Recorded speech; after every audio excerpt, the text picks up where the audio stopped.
Hey guys, what's up? In this tutorial we're going to show you how you can apply a fade in and fade out transition to your video clips you edit on Microsoft Clipchamp. So let us get started. So let's navigate to your video project on Clipchamp and click into the given video clip on your timeline. And then you will see these options to the right. So click into fade just below captions.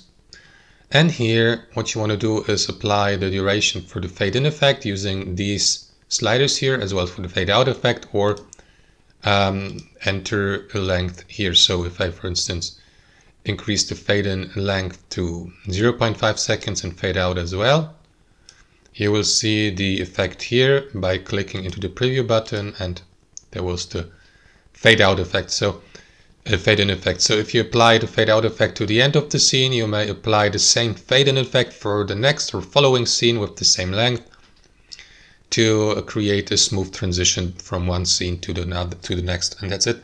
Thanks for watching and have a wonderful day.